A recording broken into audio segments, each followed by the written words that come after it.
Hello, my name is Otis Washington. I've worked at Nationwide Insurance for going on 7 years, a year and a couple months as a MCR, or ISP they're called now, insurance professionals. And I spent the rest of my tenure as a supervisor in personal lines insurance. And what I want to share with you is the moment my career was totally transformed due to the power of changing my own thoughts. So let's jump right into it. 2013, just hired off the street in January to be a customer service representative. And I don't know if you've ever worked in a call center, but you know it can be challenging to say the least. I liken it to a random person approaching you, asking you to define the meaning of life, handing you a philosophy book to research, and expecting the correct answer in 4 minutes or less. And what's really difficult is knowing that you will repeat this same process for a different person at least 45 times in one day. And so this specific day that I was I was probably about 2 weeks out of training. Nothing was going right. My shift just started. I had already been yelled at by a customer for taking too long to find information. And I'd already heard the most deflating and defeating words a representative could hear. And that is, can you get me to someone who actually knows what they're doing? You're talking about a blow to your confidence. And to top it all off, the quality numbers had come back for my team. My supervisor comes back and says, your quality numbers are pretty low, probably the lowest on the team. So I went back to my cubicle, just fuming. I'm feeling defeated, feeling like I was worthless pretty much. And the thought came across my mind, I just got out of training. They said there was no way to teach us everything that would happen on a call. You know, how on earth can they expect a perfect quality standard? And so really I was ready to quit. The thought of taking the next call nearly made me sick. And I was just about to press the send button on my cell phone to call my wife and tell her that this is not working out. I'm getting ready to walk out right now. And I kid you not, as soon as I got through with that thought, another thought permeated my mind, and it hit me like when you flip a switch and the darkness flees from the light. I mean, it was an epiphany. I heard the voice say in my head, you have to be here anyway. Why are you wasting so much of your time and effort on negative thoughts? And my mind began to flash back to some very challenging and difficult times in my life and how I made it through them. The first thing that came to my mind is when I was a freshman in high school.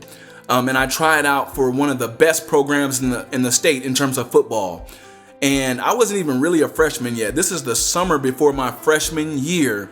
But in middle school, I was really good. My coach called over to the high school coach. He said, hey, coach, I think we got a winner here. I think he can start varsity ball. And the coach over there was very skeptical, but he said, I'm going to give him a tryout. So I go to practice, my first practice with all these grown men. And here I am fresh out of middle school.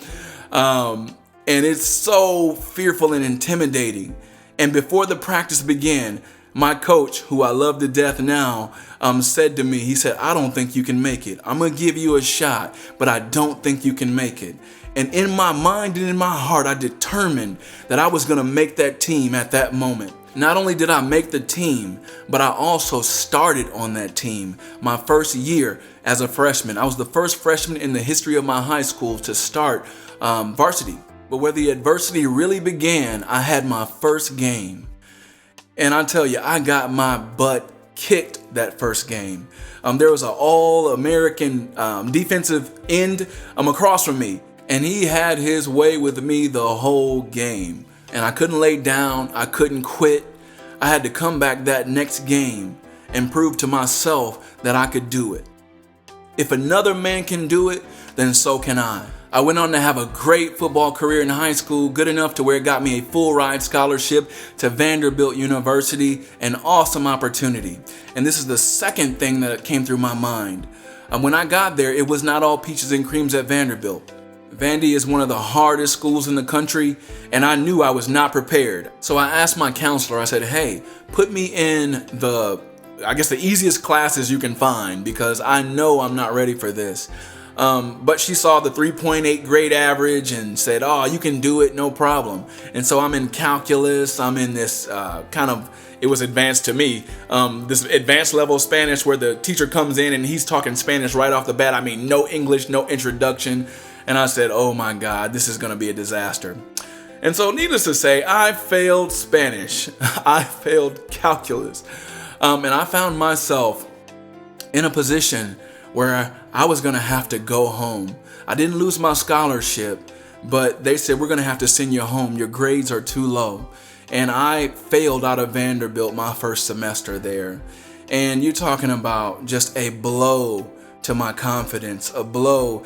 I had to go back and face every person that had just congratulated me for getting this scholarship and going to college. Probably one of the more difficult times in my life. So I went back home, went to community college for a little bit. And fast forward, I never failed another class. I got pretty decent grades considering I had another full-time job, which was football. And I went on to graduate from Vanderbilt University, which was a very proud moment in my life because it was so difficult. It really defined me as a man. And before I get into the last thing I wanted to cover in terms of challenges in my life, I have to remind you, I'm in ACW the whole time. And that's after call work, which you're not supposed to hang out in the call center. We all know that. So you managers out there, if you see somebody in after call work, they may be having an epiphany. So be gentle with them. And the last thing that came through my mind was the time I was actually shot in a drive-by shooting outside of my dad's church. We were there for a Christian young men's meeting, and we were outside playing football. Car rolls around 3 times, opens fire. I get shot. The bullet pierced my lung, collapsed it, and lodged a few centimeters away from my heart. And so I was running like mad. The bullets hit me. Boom, I hit the ground. Somehow I bounced right back up. I run to the church door. And as I'm walking down the steps, I feel life begin to drain out of my body. And I'm just able to utter the words, "Dad, I've been shot." My dad puts me in the van, rushes me to the hospital. And I probably said the 4 most important words I ever uttered in my life. And I just said, "Lord, spare my life." And I just believed everything was okay. Needless to say, I'm still alive. I was out of the hospital in 4 days. And the doctors, everybody was amazed, but that's been my life. Those have been the things that I've gone through. And like I said, I'm still in the cubicle thinking about these things. And then a thought hit me. It said, do every single thing you can to make this day a positive experience for somebody else. Forget about you. Just do what you know how to do. Just serve. My work life was changed dramatically from that instant. An average rep usually takes around 40, 45 calls a day.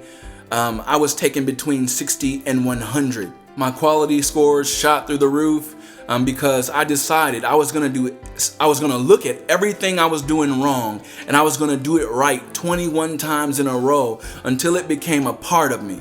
And I was quickly becoming one of the best representatives in the call centers. And someone might ask, why would you put all that energy and effort and you're not getting paid to do it?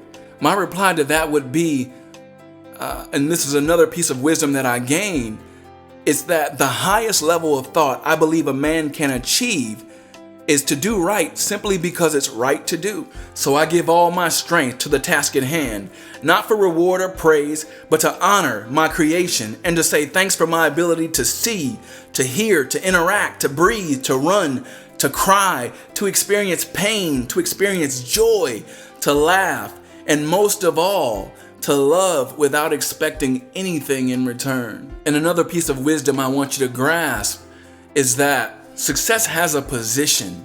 And I didn't know I was positioning myself to just about double my salary in a matter of months. And so ever since I've carried this mentality, this mode of Thanksgiving, this is not about a holiday. This is about a way of life.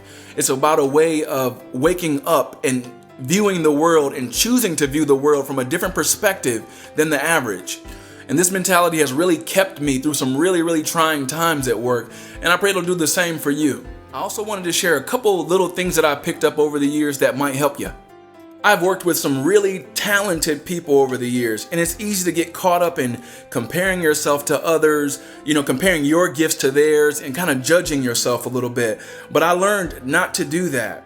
You do what you do well, and you do it with all your might. As a supervisor, I took care of people. That was my hallmark. That is what I did best. And that's how I continue to lead to this day. And the reason why I'm saying that is because I came across something very powerful that was also life-changing. I looked at business across the world. I looked at successful people, and I realized this one principle is that people will pay for a specialty. Let me explain. So you go to a bake shop because they specialize in mixing ingredients and then adding heat to them. Sounds trivial, but you pay for it because that person put the time, energy, and effort to learn the practice and to learn the craft. Like the tax season, you go to the tax person because you know that they took the time to learn about taxes, learn all the rules and regulations that you don't have the time nor will to learn. Many of us were hired because we had the potential to specialize in the delivery of information, maybe to lead people, to manage a department. It goes on and on. People will pay for a specialty. So I say that to say, don't wish for a promotion. Put yourself in a position to succeed. Go about your business and work in peace, knowing that I've done my best today. That's what I ask myself at the end of most days. Hey, did you give it all you got? And if it's no, then I come back the next day and I make sure I do better. And so I ask, what is your specialty? Whether it be inside, outside of work, what is that thing that will bring you joy? Lean into it, learn what that is, and lead, work, live from that place. And if you want to truly be successful, you have to humble yourself and gain the mentality of a servant and truly desire to serve others. I know that's kind of redundant, but truly desire to serve others. Not only will promotion come, but satisfaction, peace, joy will follow as well. Don't waste your time trying to be better than the person next to you. That's the lowest standard you can achieve. There's something in you that's special. There's something that you have to offer. And it may not look like everybody else, and that's perfectly fine. And as I wrap up, there's just a couple more points I want to give you that I think are really life-changing and profound that I've learned over the years. And it starts with a proverb. And it says, as a man thinks in his heart, so is he. As a man thinks in his heart, so is he. That simply means whatever you think about, that is who you are. If you find yourself angry, you are anger. If you find yourself sad, you are sadness. If you find yourself peaceful, you are peace. And if you find yourself thinking about solving problems, you are a problem solver. If you find yourself thinking about good things, then you embody goodness. And we all have our ups and downs. But pretty much we all have a standard operating system, just like a computer. We have a base level of thoughts that we operate from on a daily basis that guide all of our decisions. And not only do your thoughts become you, whatever your thoughts are, that's what you convey to the world. That's what you have to offer. And that's why an angry person has nothing but anger to give. A happy person has nothing but happiness to give. You create your own atmosphere, whether it be peace or turmoil. And if you need to change, you simply need to find someone or something to help you change your thoughts. It's that simple.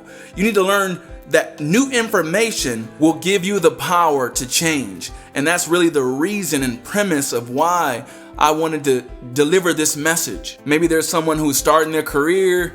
Maybe you found yourself like me, down and discouraged, not really finding joy in your job. You know, I wanted to give you this information so that you have the power to change once you hear it. And case in point, I learned that eating certain foods caused me to crave more bad food, and that led to weight gain. And once I learned the new information, I was able to change my diet and I lost weight as long as I was willing to put in the effort. You have to manage your thoughts. You have to fight for it. You have to go for it. Give it 100%. If you want it, you got to go out and grab it. You have to create your own mental peace, your own great atmosphere. And that's where a great culture starts. I don't care where it is. If it's any type of business, your home, that's where a great culture starts. It's with your own mental makeup, the atmosphere that you create. Many of us will come to the end of our careers or some level of service, and you're going to look back and you're going to think, what did I do to impact the lives of the people that were around me? You won't think about the promotions and how much success you had. At the end of the day, the one thing that truly matters is what we do for other people. And so I hope that this message finds you well. I hope it was beneficial in some way, shape, or form. And please share with somebody else who may benefit from, hearing about the power of a thankful mind and changing thoughts. Thanks so much for listening. Hopefully you made it to the end. If not, that's all right. You can listen to it in parts. So just thanks for listening. And if this message blessed you and you find yourself wanting to give, you can cash at me at $OTIS52. That's $OTIS52. Thanks so much for everybody who've been supporting. You've been a real blessing. Otis Washington, over and out.